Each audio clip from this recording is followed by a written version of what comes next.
I'd like to tell you a story. Actually, I'd like to tell you 3 stories, but don't sweat it. I talk fast. My southern cousins say that I talk fast like a Yankee on drugs. So we will get through it all in 2-3 hours. There is a people group on the earth who are 35 million strong. They're the largest people group in the world who do not have a homeland of their own. They are likely to be the world's next new nation.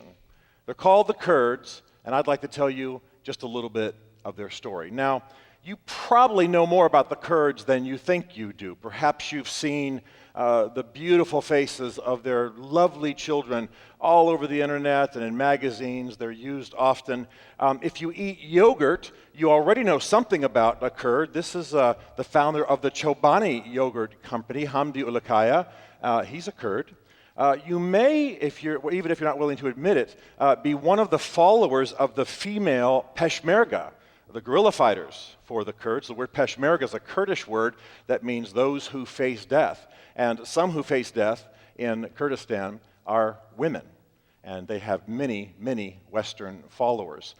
The men in Kurdistan have been known as fierce fighters for centuries, and they are, many of them, just ridiculously handsome. Apparently, that starts rather early. Look at this little guy. Come on, I should stop now. What they all want is a place among the nations. What they all want is a country of their own. And this is what they dream of. This is their ancient homeland. They're in the belly of the Middle East, where the Zagros Mountains form the spine of their land, and where they're between Iraq and Iran and Turkey and Syria. This is what they want, a homeland, a free and independent Kurdistan that they can call home. 35 million of them. Now, I'd like to tell you a little bit about the Kurds, and I'd like to use the stories of 3 women to do it. And it may sound unusual that I would use the stories of 3 women, but the Kurds are proud of the fact that though they are a 97% Muslim country, women are extremely prominent in their society. Women sit on the Supreme Court. Women command troops. Women are leading entrepreneurs. Women are diplomats, as you'll see in a bit. And they are proud of this. So it's appropriate with the Kurds particularly that I would use the stories of women. Let me start with the story of a rather unusual woman, a British woman, not a Kurdish woman. Her name is Gertrude Bell. You may not know that name, but look into the face here for a moment of Gertrude Bell. This delicate, Victorian-looking face belongs to the woman who is credited with really being the mother of modern Iraq. She was born in 1868. She attended Oxford. Brilliant, scholarly mind. She mastered 6 languages in the early part of her life, 8 before she was done. She was not just a great mind, but a courageous soul. She has mountains in Europe named after her because she was a brilliant mountaineer. She once spent 52 hours hanging by a rope off of a cliff during a blizzard. That's why they named the mountain for her. And that's also why there will be no mountains named for me. She went to visit an uncle out in Persia, fell in love with the Arab world, fell in love with the desert, fell in love with the people, and she became really an expert on the Arab world, recognized all throughout the British Empire. And during World War I, she actually was asked by the British government to take soldiers across the desert because she was so good at it. Now, she did it in typically British style. Though she was in the middle of the desert, and sometimes in the middle of a war, she would insist upon stopping and having high tea and eating her meals off of the finest china from London. Then she would pack them back into her saddle and storm off across. You can see in the photograph here, she's got Arab headdress, dress from London. She's sitting in an English saddle and she's having tea. So this is a beautiful part of who she is. She had phenomenal impact upon the configuration of the Middle East after World War I because she was such a brilliant woman. She also had some very influential friends.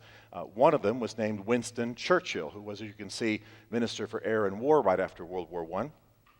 And another one is T.E. Lawrence. You know him better as Lawrence of Arabia. These were her hanging buddies. So she had some influence that others did not have. She would have had influence anyway because nobody knew as much as she did about that part of the world. But I have to tell you, they made a mistake. These three heroes made a mistake. They had it in their mind to found a new country.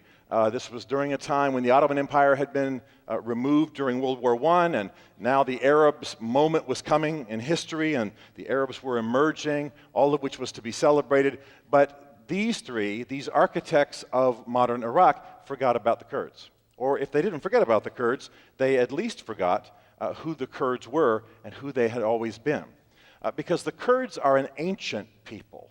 The Kurds are people with an incredible heritage and an incredible culture. They're also not Arabs. They're happy to live in a friendly way amongst their Arab friends, but the Kurds are not Arabs. They're from the Persian side of the Middle Eastern ethnic tree, and they have an intense sense of identity. If you're Bible readers, you may know that the Kurds are descendants from the ancient Medes. They're part of much of the story of the Old Testament. They're part of the interwoven with the story of Daniel, the prophet Daniel, for example. They were there on the day of Pentecost, ancestors of the modern Kurds, there on the day of Pentecost in Jerusalem when the Christian church was born. Just a different heritage, a different background than a lot of those who were around them. And so they're a storied people, a covenanted people, a passionate people, a people who don't want to lose their heritage and their background and just simply be merged in to another culture, however friendly they might be with that culture. And so what our three European heroes did, Churchill, Lawrence of Arabia, and Gertrude Bell, was they fashioned a nation called Iraq that had never existed before in the world, and they used the Kurds in the northern part of the country as a buffer against Turkey, which was newly emerged from the Ottoman Empire and still somewhat aggressive. Notice my words. They used the Kurds. And they used the Kurds to defend and to protect and to be a buffer for the Sunni and Shiite in the south. Kurds are friendly with Sunni and Shiite. Many of them are Sunni and Shiite, but they had no desire to not have a homeland of their own. President Wilson had promised them one. European treaties had promised them a homeland of their own. And so this becomes the basis of much of the trouble that we have today. This becomes part of the problem for the Kurds because they were used by Europe to protect against Turkey and not given the homeland of their own that they were promised. Gertrude Bell, essentially a mentor to King Faisal, who became the European-placed king of Iraq. It was well-intentioned. We can't criticize from this distance. We can't look in this face, this Victorian, delicate face that I mentioned, and think that any harm was intended, but it laid a basis for great harm. Brilliant and magnificent though Gertrude Bell was. Let me tell you about another woman. I cannot tell you her real name, and I cannot show you her real picture because it could cost her life, but we're going to call her Nishtman. Nishtman ended up living in the Iraq as a Kurd that Gertrude Bell and Lawrence of Arabia and Winston Churchill fashioned for her. She was born in 1980. That means that she spent the early years of her life under the reign of this man, Saddam Hussein. Now, Saddam Hussein hated the Kurds because they would not assimilate into his dreams for an Arab Iraq, his dreams for a Neo-Babylonian empire. And so he committed horrible atrocities against them. Let me warn you, I'm about to show you some pretty gritty pictures. And on March 16th, 1988, he decided to drop chemical weapons on Nishtman's hometown of Halabja. Perhaps you've heard of Halabja.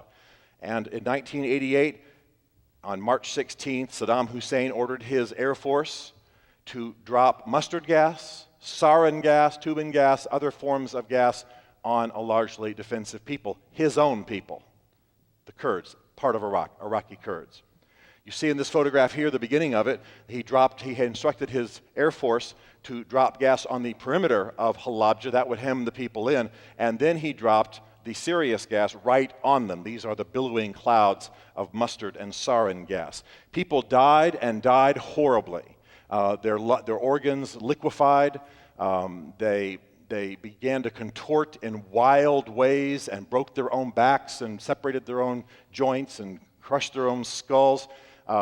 They just went insane, literally, some of them laughing themselves to death. It sounds horrible to describe that in such a way, but that's exactly what happened. Now prepare yourself.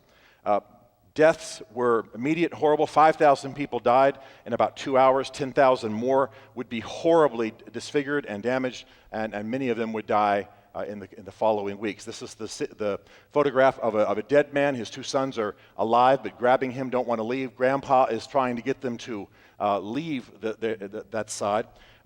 The elderly died instantly and froze in place. The sad tragedy of this particular couple is that they died instantly but stayed in that vehicle for days, the neighbors thinking they were alive and sometimes waving to them. That's how the deaths occurred. And this photograph, a man in a home, when the gas began to come into his home, grabbed his son, ran to a neighbor, didn't make it, they both died. What's interesting is that this is now the carving, the statue, this picture is the basis for the statue, at the monument of Halabja in Iraqi Kurdistan. So they literally took that picture of a man holding his son as a symbol of the entire affair. Nishtman lost her father in that gassing of Halabja. Her 8-year-old flesh burned for months. Some people's burned for years. Her mother survived. But then later, her mother was taken captive by Saddam's troops and buried in a mass grave. There are many of them that dot Iraqi Kurdistan. Saddam knew how to do this well. But the Kurds are a unique people. They intend to honor their dead. They know how to find these mass graves. And so Nishman's mother was found, and DNA confirmed who she was. And she was buried. Nobody intends in Iraqi Kurdistan for the dead not to be honored. They grieve. They put them all the remains in coffins, and they celebrate their lives and offer them to God. This is what they do, because that is their history and that tradition. So what happened to Nishman? Well, I told you she was born in 1980. That means she's 36 now. What is she doing? Well, you might enjoy knowing, given what you've seen of her sufferings, that she is now, and by the way, the pictures I'm about to show you, none of them are her. These are people she is like, because I cannot show you her picture. She's one of these awesome female Peshmerga. And her tribe of warriors are feared by ISIS because ISIS has an unquranic, unusual belief that if they are killed by a woman, they will not go to paradise. These women enjoy that thought immensely.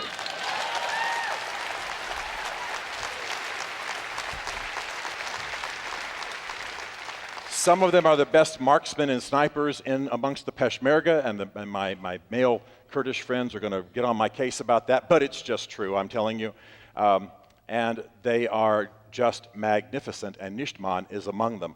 What's interesting to watch, for those of us paying attention to these trends, is how so many of these female Peshmerga have got Twitter accounts, how they have a huge following in the West. Many of them, as you can see, are pretty. You see this woman holding an iPad. She's shooting during the day and then checking in with her friends and followers at night. And for some reason, I can't really imagine, they get many, many marriage proposals from Western men. I mean, I met them, I think they're awesome, but you better be a good spouse. That's all I got to say. You better hang in. So that's Nishtman. Let me tell you about one other woman. Her name is Bayan, B-A-Y-A-N, a woman I deeply admire. Bayan was raised by the man you see on the right and his wife, of course. Sami Abdul Rahman is this man, a Kurdish hero. He was a leader of the resistance against the regime, as the Kurds will say, which largely means Saddam, but all the years that the Iraqi regime was oppressive to the Kurds. This man was brilliant, well-educated, spoke English, but because he was part of the resistance, he ended up living in the mountains. That means that little Bayan ended up living in the mountains, and so they, on the one hand, had their homes filled with Western journalists because, again, they spoke English and could articulate the Kurdish cause.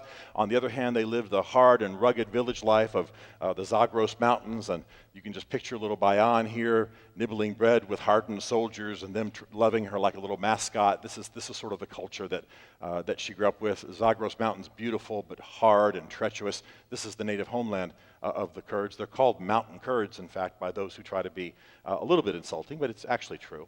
Her father, unbelievably influential, helped to build what we now know of Iraqi Kurdistan. When more freedom came, Saddam was dealt with. He became a prime minister of his own party.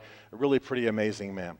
Unfortunately, in 2004, there was a double bombing by an Islamic extremist group, and Sami Abdul Rahman, Dr. Sami Abdul Rahman, was killed along with his son. A very, very violent moment. Now, by that time, Bayan had gone to England to be educated. Part of it was to keep her safe. She had become a journalist for the Financial Times, very prestigious role. She was assigned to do her journalism by the Financial Times in Japan, where she spent many, many years. And she always thought of Kurdistan, always followed, of course, what her father was doing, always cared for Kurdistan. But she didn't know exactly how she should live that out. Well, eventually, she knew that she would have to live out her parents' legacy, that she would have to live out her love for Kurdistan and what her parents had embedded in her soul. And so today, little Bayan is actually Madam Bayan Sami Abdul Rahman. She is the representative to Washington, D.C. of the Kurdish regional government. She is arguably the most powerful Kurdish woman in the world. Unbelievable.